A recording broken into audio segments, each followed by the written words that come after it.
ಏನು ಅಗತ್ಯ ಇದೆ? ಎಲ್ಲ ಕಿತ್ತು ತಿನ್ನೋದು. ರಾಜಕೀಯ ಅಂತ ಹೇಳಿದ್ರೆ ಪಾಲಿಟಿಕ್ಸ್, ರಾಜಕೀಯ ಅಂತ ಹೇಳಿದ್ರೆ ಉದ್ಯಮ ಆಗಿದೆ, ಬಿಸಿನೆಸ್ ಆಗಿದೆ, ದುಡ್ಡು ಹೊಡೆಯೋರ ಸಂತೆ ಆಗಿದೆ. ಇದರ ನಡುವೆ ಯುವ ಜನತೆ ನಾವ್ಯಾಕೆ ಅನ್ನೋ ಸ್ಥಿತಿ ಇದೆ. ಈ ಕಾರಣಕ್ಕಾಗಿ ಇವತ್ತು ಯುವ ಜನತೆ ನಾವ್ಯಾಕೆ ಬರಬೇಕು ಅಂತ ಯೋಚನೆ ಮಾಡ್ತಿದೆ. ಅವರು ಒಂದು ಭಾಗದಲ್ಲಿ ಯೋಚನೆ ಮಾಡೋದು ಸರಿ ಇದೆ, ಆದರೆ ಇನ್ನೊಂದು ಭಾಗದಲ್ಲಿ ಯೋಚನೆ ಮಾಡಿದ್ರೆ ನಮಗೆ 66 ವರ್ಷ ಆಯಿತು ಸ್ವತಂತ್ರ ಬಂದು. ನಾವು ಸ್ವತಂತ್ರ ಬಂದ ತಕ್ಷಣನೇ ನಮ್ಮ ಎಲ್ಲ ಜವಾಬ್ದಾರಿಯನ್ನ ಕೊಟ್ಬಿಟ್ಟಿದೀವಿ ರಾಜಕಾರಣಿಗಳ ಕೈಗೆ. ಈ ಕಾರಣಕ್ಕಾಗಿ ಇವತ್ತು ಈ ವ್ಯವಸ್ಥೆಗೆ ಬಂದು ನಿಂತಿದ್ವಿ. ನಾವು ಧುಮುಕ್ಬೇಕಲ್ಲಿ. ಇವತ್ತು ಆದರ್ಶ ಇರತಕ್ಕಂಥ ವ್ಯಕ್ತಿಗಳಿಲ್ಲ, ಆದರ್ಶ ಇರತಕ್ಕಂಥ ಯುವಕರಿಲ್ಲ. ಅಲ್ಲಿ ಹೋಗ್ಬೇಕು, ಹೋಗಿ ಬದಲಾವಣೆಯ ಪ್ರಯತ್ನ ಮಾಡಬೇಕು. ಒಂದೇ ಸಲಕ್ಕೆ ಬದಲಾವಣೆ ಬರುತ್ತೆ ಅಂತ ಏನಿಲ್ಲ, ನಿಧಾನಕ್ಕೆ ಆ ಪ್ರಯತ್ನಗಳಿಗೆ ಕೈ ಹಾಕಬೇಕು. ಈ ಕಾರಣಕ್ಕಾಗಿ ಇವತ್ತು ವೃತ್ತಿಪರರಿರ್ಬೋದು, ಎಲ್ಲ ಕೊಟ್ಟಿದೆ ಈ ನಾಡು, ಎಲ್ಲ ಕೊಟ್ಟಿದೆ. ಇವತ್ತು ವ್ಯವಸ್ಥೆ ಸರಿ ಇಲ್ಲ, ಹಾಳು ಮಾಡ್ತಾ ಇದ್ದಾರೆ. ಯಾರು ಹಾಳು ಮಾಡ್ತಾ ಇದ್ದಾರೆ? ಬ್ಯಾಡದೇ ಇರತಕ್ಕಂಥ ಪೊಲಿಟಿಷಿಯನ್ಸ್ ಸೇರ್ಕೊಂಡಿದ್ದಾರೆ. ಇದನ್ನು ಬದಲಾಯಿಸಬೇಕು ಅಂತ ಹೇಳಿದ್ರೆ ವೃತ್ತಿಪರರು ಮತ್ತು ಯುವಕರು ಇದ್ದಾರೆ, ಎಲ್ಲರೂ ಸಹ ಈ ನಿಟ್ಟಿನಲ್ಲಿ ಯೋಚನೆ ಮಾಡಿ ಮುಂದಡಿ ಇಡಬೇಕು, ಹೆಜ್ಜೆ ಇಡಬೇಕು. ಅವತ್ತು ಬದಲಾವಣೆ ಸಾಧ್ಯ ಇದೆ. ಅವಾಗ ಬದಲಾವಣೆ ಮಾಡ್ಲಿಕ್ಕೆ ಸಾಧ್ಯ ಇದೆ. ನಾವು ಯಾರ್ದೋ ಕೈಗೆ ಚುಕ್ಕಾಣಿ ಕೊಡ್ಕೊಂಡು ಸರಿ ಇಲ್ಲ ಕೆಟ್ಟವ್ರ ಕೈ ಕೊಡ್ಕೊಂಡು ಸರಿ ಇಲ್ಲ ಅಂತ ಹೇಳಿದ್ರೆ ಅದಕ್ಕೆ ಇದಿಲ್ಲ. ಅಲ್ಲೂ ದೊಡ್ಡ ಸಂಖ್ಯೆನಲ್ಲಿ ಈ ರೀತಿಯ ಸಂಖ್ಯೆ ಬಂದಾಗ 100% ಪರಿಹಾರ ಇದೆ. ವೃತ್ತಿಪರರು ತಾವು ಕೆಲಸ ಮಾಡ್ತೀವಿ, ನಮ್ಮ ಜೀವನ ಹಿಂಗ್ ಹೋಗತ್ತೆ, ನಾವೇನಕ್ ಬೇಕು, ನಮ್ಗೇನಕ್ ಬೇಕಿದು ಅಂತ ಯೋಚನೆ ಮಾಡ್ಕೊಂಡು ಕೂತ್ಕೊಂಡ್ರೆ ಬದಲಾಯಿಸೋರು ಯಾರು? ಬದಲಾಯಿಸಕ್ಕೆ ಮೇಲಿಂದ ಯಾರೂ ಬರೋದಿಲ್ಲ. ಹಾಗಾಗಿ ನಾವೇ ಬದಲಾವಣೆಗೆ ಹಾದಿಯನ್ನು ಹಿಡಿಬೇಕು, ಬದಲಾವಣೆಗೆ ತರಬೇಕು. ಅದಕ್ಕೆ ವೃತ್ತಿಪರರು ಗಂಭೀರವಾಗಿ ಚಿಂತನೆ ಮಾಡಬೇಕು. ನಾವು ಇದರಲ್ಲಿ ಧುಮುಕಬೇಕು, ನಾವು ಕೆಲಸ ಮಾಡಬೇಕು, ನಾವು ಇದರಲ್ಲಿ ಯಾವ ತರದಲ್ಲಿ ಮಾಡಬಹುದು ಅಂತಕ್ಕಂಥದ್ದು ಯೋಚನೆ ಮಾಡಿ. ರಾಜಕೀಯದಲ್ಲಿ ಬಂದ ತಕ್ಷಣನೇ ಗೆಲುವು ಸಿಗತ್ತೆ, ಏನೋ ಆಗ್ಬಿಡತ್ತೆ ಅಂತೇಳಿ ಏನಿಲ್ಲ. ಒಂದಷ್ಟು ನೋವು, ಇನ್ನೊಂದು ಮತ್ತೊಂದು ಎಲ್ಲದೂ ಇರುತ್ತೆ. ನಮಗೆ ಈ ಬ್ರಿಟಿಷರಿಂದ ಸ್ವತಂತ್ರ ಕೊಡಿಸ್ಲಿಕ್ಕೆ 300 ವರ್ಷಗಳ ಕಾಲ ಹೋರಾಟಗಳನ್ನು ಮಾಡಿದ್ದಾರೆ ನಮ್ಮ ಪೂರ್ವಜರು. ತುಂಬಾ ದೀರ್ಘ ಹೋರಾಟ. ಎಷ್ಟೋ ಜನ ಜೈಲು ಎಲ್ಲ ಇದು ಮಾಡಿ ಮೀರಿ ಇವತ್ತು ನಾವು ಅದು ಯಾವ ಇಲ್ದಾನೆ ಸುಖದಿಂದ ಬದುಕ್ತಿದೀವಿ. ಯಾವುದೇ ಸಮಸ್ಯೆಗಳೇನಿದ್ರು ಕೊನೆ ಪಕ್ಷ ನಮಗೊಂದು ಮಾತನಾಡುವ ಸ್ವಾತಂತ್ರ್ಯ ಮತ್ತು ಇದೆಲ್ಲ ಇದೆ. ನಮಗೊಂದಷ್ಟು ಉಸಿರುಗಟ್ಟದ ವಾತಾವರಣ ಇಲ್ಲ.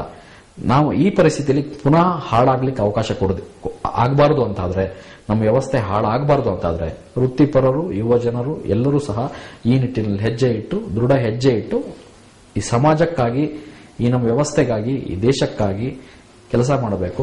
ಇವತ್ತು ರಾಜಕೀಯದಲ್ಲಿ ಆಯ್ಕೆ ಮಾಡ್ಕೊಳ್ಬೇಕು. ಸಮರ್ಥರು ಯಾರು, ಒಂದಷ್ಟು ನಮಗೆ ನ್ಯಾಯ ಕೊಡ್ತಕ್ಕಂಥವ್ರು ಯಾರು ಅಂತೇಳಿ ನೇರವಾಗಿ ನಮ್ಗೇನೋ ಮಾಡಕ್ಕೆ ಅವರು ನೇರವಾಗಿ ಆಗದೆ ಹೋದ್ರು.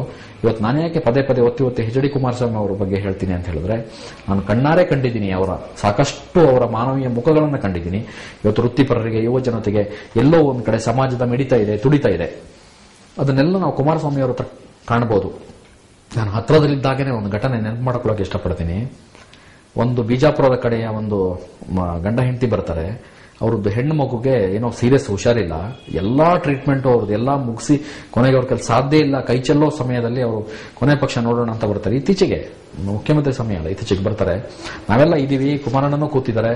ಅವ್ರ ಹತ್ರ ಬಂದು ಅವರು ಹೇಳ್ಕೊಳಕ್ ಬರ್ತಾರೆ. ಅವಾಗ ಅವರಿಗೆ ನೋಡಿ ತಕ್ಷಣಕ್ಕೆ ಒಂಥರ ಕಣ್ಣಲ್ಲಿ ನೀರು ಬಂದಾಗತ್ತೆ. ಮಗುನ ಅವ್ರು ಹೇಳ್ಕೊಳ್ತಾರೆ ಸಮಸ್ಯೆನ. ತಕ್ಷಣಕ್ಕೆ ಅವರು ಅದಕ್ಕೆ ಸ್ಪಂದಿಸಿದ ರೀತಿ ಇದೆಯಲ್ಲ, ನಮ್ಗೆ ಯಾವ ಪೊಲಿಟಿಷಿಯನ್ಸು ಅದನ್ನು ನಾವು ಅವ್ರ ಹತ್ರ ಯೋಚನೆ ಮಾಡಕ್ಕೆ ಸಾಧ್ಯ ಇಲ್ಲ, ಕನಸಲ್ಲೂ ಯೋಚನೆ ಮಾಡಕ್ಕೆ ಸಾಧ್ಯ ಇಲ್ಲ. ತಕ್ಷಣಕ್ಕೆ ಇವ್ರದೇ ಕಾರನ್ನ ಡ್ರೈವರ್ನ ಕರೆದು ಇಮಿಡಿಯೇಟ್ ಇಂಥ ಆಸ್ಪತ್ರೆಗೆ ಕರ್ಕೊಂಡು ಹೋಗು ಅಂತ ಹೇಳಿ ಹೊರಡೋ ಟೈಮಲ್ಲಿ ತನ್ನ ಹುಡುಗಿಯ ಅಪ್ಪನ ಕರೆದು ಬಾಯಿಲಿ ಅಂತ ಹೇಳಿ ದುಡ್ಡಿದ್ಯಾ ಕೇಳ್ತಾರೆ. ಅವನು ಸುಮ್ಮನೆ ನಿಂತ್ಕೊಳ್ತಾನೆ. ಜೇಬಿ ಕೈ ಹಾಕ್ತಾರೆ. 8,000 ರೂಪಾಯಿ ದುಡ್ಡಿರುತ್ತೆ. ಅದರಲ್ಲಿ 5,000 ರೂಪಾಯಿ ತೆಗೆದು ಅವನ ಕೈಗೆ ಇಟ್ಟು ಕಳಿಸ್ತಾರೆ. ಅಂದ್ರೆ ಈ ತರದ ಒಂದು ಮಾನವೀಯ ಮುಖಗಳಿದಾವಲ್ಲ, ಇದು ಬೇರೆ ಯಾರ ಕೈಲೂ ಸಾಧ್ಯ ಇಲ್ಲ. ಆ ಕಾರಣಕ್ಕಾಗಿ ಹೇಳ್ತೀನಿ, ವೃತ್ತಿಪರರು ಬರಬೇಕು, ಯುವ ಜನತೆ ಬರಬೇಕು, ಕುಮಾರಣ್ಣನ ಕೈ ಬಲಪಡಿಸಬೇಕು, ಕುಮಾರಣ್ಣನ ಮುಖ್ಯಮಂತ್ರಿ ಮಾಡೋದಕ್ಕಾಗಿ ಬೀದಿಗಿಳಿರಿ ಅಂತ ನಾನು ಹೇಳ್ತೀನಿ. ಒಂದು JDS ಅಂದ ತಕ್ಷಣನೇ ಬೇಕಾಗಿನೋ ಬೇಡಾಗಿನೋ ಗೊತ್ತಿಲ್ಲ, ಸಮಾಜದ ಒಳಗಡೆ ಒಂಥರ ವೈಟ್ ಕಾಲರ್ ಅನ್ನೋ ತರ ಇಲ್ಲ. ರೈತರ ಪರ, ಬಡವರ ಪರ, ಈ ತರದ್ರಲ್ಲಿ ವೈಟ್ ಕಾಲರ್ ಪರ್ಸನ್ಸ್ ಏನ್ ಮಾಡ್ತಾರೆ ಅಂತ ಹೇಳಿದ್ರೆ, ಇದು ನಮ್ಮ ಪಕ್ಷ ಅಲ್ಲ ಅನ್ನೋ ತರ ಡಿಕ್ಲೇರಿಂಗ್ ಬಂದ್ಬಿಟ್ಟಿದೆ ಯಾವುದು JDS ವಿಚಾರದಲ್ಲಿ. ಬಿಜೆಪಿ ಅಂತ ಹೇಳಿದ್ರೆ ನಮ್ದು ಇದು, ಒಂದಷ್ಟು ಕಾಂಗ್ರೆಸ್, ಈ ತರದ ಒಂದು ಲೇಬಲ್ ನ ಅಂಟಿಸಿಬಿಟ್ಟಿದ್ದಾರೆ. ಆದ್ರೆ ಇವತ್ತು ಬಿಜೆಪಿ BBMP ಇದೆ, ನಾವು ನೋಡಿದೀವಿ. ಇಡೀ BBMP ಕೆಟ್ಟ ಆಡಳಿತವನ್ನು ಕೊಟ್ಟಿದ್ರೆ ಈ ಟರ್ಮ್ನಲ್ಲಿ ಕೊಟ್ಟಿರೋದು. ಇಡೀ ಬೆಂಗಳೂರಿನ ಜನ ಭಾರಿ ಕನಸು ಕಟ್ಕೊಂಡು ಬಿಜೆಪಿಗೆ ವೋಟ್ ಹಾಕಿದ್ರು. BBMPನಲ್ಲಿ ಅಧಿಕಾರಕ್ಕೆ ತಂದ್ರು ಬಿಜೆಪಿನ. ಇವತ್ತು ನಾವು ನೋಡ್ತೀವಿ ಎಂತೆಂಥ ಜಾಗದಲ್ಲಿ ನಾವು ಕೊಳಚೆ ಪ್ರದೇಶ ಆಗಿ ಬದಲಾಗಿರೋದನ್ನ ನೋಡಿದೀವಿ. ಎಂತೆಂತ ನಾವು ಸಫಿಸ್ಟಿಕೇಟೆಡ್ ಪ್ಲೇಸ್ ಅನ್ನೋ ಜಾಗ ಎಲ್ಲ ಇವತ್ತು ಕಸದ ಗುಡ್ಡೆ ಆಗಿದೆ. ಕಾಲು ಹಾಕ್ಲಿಕ್ಕೆ ಜಾಗ ಇಲ್ಲ. ಇವತ್ತು ನಾನು ಇತ್ತೀಚೆಗೆ ಓಡಾಡ್ಬೇಕಾದ್ರೆ ಗಮನಿಸಿದ್ದೀನಿ, ಹರಿಶ್ಚಂದ್ರ ಘಾಟ್ ಎಷ್ಟು ಒಳ್ಳೆ ಇದದು, ಎಷ್ಟು ನಿಮಗೆ ಹಿಸ್ಟ್ರಿ ಇದೆ ಆ ಪ್ಲೇಸಿಗೆ. ಧರ್ಮ ಅಂತಾರೆ, ಮಾತೆತ್ತಿದ್ರೆ ಧರ್ಮ ಅಂತಾರೆ, ಇದಂತಾರೆ. ಇವರು ನಿಮ್ಗಲ್ಲಿ ಮಾಡಿದ ಅನಾಚಾರಗಳು ನೋಡಿದ್ರೆ, ಹರಿಶ್ಚಂದ್ರ ದೇವಸ್ಥಾನ ಏನಿದೆ, ಜನ ಅಲ್ಲಿ ಏನು ನಿಮ್ಗೆ ಇದ್ ಮಾಡ್ತಾರೆ, ಅಲ್ಲಿ ಹರಿಶ್ಚಂದ್ರ ದೇವಸ್ಥಾನದ ಎದುರುಗಡೆ ಕಸದ ಗುಡ್ಡೆ ಹಾಕಿದ್ದಾರೆ. ನೋಡಿ, ತಡ್ಕೊಳಕ್ಕಾಗದೆ ನಾನು ಮೀಡಿಯಾದವರಿಗೆಲ್ಲ ಕರೆದು ತೋರಿಸಿದೆ. ಅಂದ್ರೆ ಈ ತರದ ಒಂದು ಇದರಿಂದ ಹೊರಗಡೆ ತರಬೇಕು. ಜೆಡಿಎಸ್ ಆಡಳಿತ ಮಾಡಿದೆ, ಇದ್ರ ಹಿಂದೆನೂ ತುಂಬಾ ಆಡಳಿತ ಮಾಡಿದೆ. ಎಷ್ಟು ಚೆನ್ನಾಗಿ ಆಡಳಿತ ಮಾಡಿದೆ. ವೃತ್ತಿಪರರು ಅಂತ ಹೇಳಿದಾಗ ಈ ಸಫಿಸ್ಟಿಕೇಟೆಡ್ ನಾವೇ ವೈಟ್ ಕಾಲರ್ ಹೇಳ್ತೀವಿ, ಇದೆಲ್ಲ ನಾನು ಹೇಳ್ತೀನಿ, ಇದೆಲ್ಲ ಮೀರಿ ಬರಬೇಕು. ಬಂದಾಗ ಬದಲಾವಣೆ ಸಾಧ್ಯ ಇದೆ. ಇವತ್ತು ನಮಗೆ ಬೇಕಾಗಿರೋದು ಪ್ರಾಮಾಣಿಕತೆ, ನಾಟಕ ಅಲ್ಲ. ನಾಟಕದ ಹಿಂದೆ ಓಡ್ತಾ ಇದ್ದೀವಿ.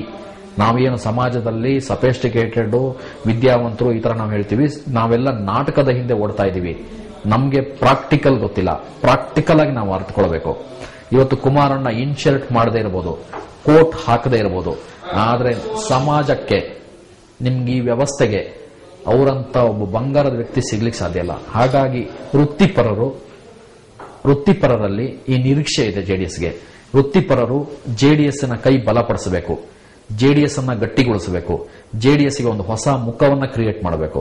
ಜೆಡಿಎಸ್ ಅಂತ ಹೇಳಿದ್ರೆ ಇವರೆಲ್ಲವರನ್ನ ಮೀರಿದ್ದು ಅಂತೇಳಿ ವೃತ್ತಿಪರರು ತೋರಿಸಬೇಕು. ಅದನ್ನ ವೃತ್ತಿಪರ ಯುವಕರು ಏನಿದ್ದಾರೆ, ವೃತ್ತಿಪರ ಏನು ಟೀಮ್ ಈ ತರದೆಲ್ಲ ಏನಿದೆ, ಇವರು ನಾವೆಲ್ಲವನ್ನು ಮೀರಿದವರು ಅನ್ನೋದನ್ನ ತೋರಿಸಬೇಕು. ಜೆಡಿಎಸ್ಗೆ ಒಂದು ಹೊಸ ರೀತಿಯ ಇದನ್ನ ಕೊಡೋ ಪ್ರಯತ್ನವನ್ನ ಮಾಡಬೇಕು. ಯುವ ಜನತೆ ಮನಸ್ಸು ಮಾಡಿದ್ರೆ ಏನನ್ನೂ ಸಾಧಿಸಬಹುದು. ಅದಕ್ಕೆ ಹೇಳ್ತೀನಿ, ವೃತ್ತಿಪರರು ಈ ನಿಟ್ಟಿನಲ್ಲಿ ಹೆಜ್ಜೆ ಇಡಬೇಕು. ಒಟ್ಟಾರೆಯಾಗಿ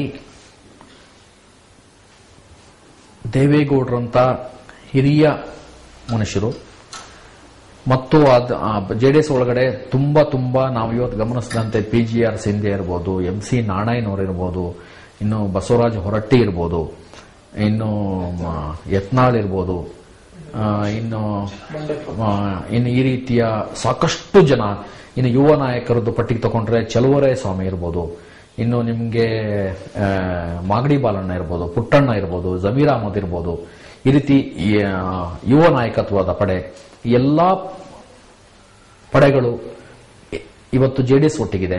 ಜೆಡಿಎಸ್ ಒಟ್ಟಿಗೆ ಕೆಲಸ ಮಾಡ್ತಾ ಇದ್ದಾರೆ. ಇದೇ ರೀತಿನಲ್ಲಿ ಇದಕ್ಕೆ ಮೀರಿದ ಕಾರ್ಯಕರ್ತರ ಪಡೆನೂ ಇದೆ. ಅದಕ್ಕೆ ಇನ್ನೂ ಈ ತರದ ಎಲ್ಲ ಒಂದಷ್ಟು ಕಾರ್ಯಕರ್ತರ ಪಡೆ ಎಲ್ಲದೂ ಬಂತು ಅಂತ ಹೇಳಿದ್ರೆ ಜೆಡಿಎಸ್ ಅನ್ನ ಯಾರೂ ಹಿಡಿದು ನಿಲ್ಲಿಸಲಿಕ್ಕೆ ಸಾಧ್ಯ ಇಲ್ಲ.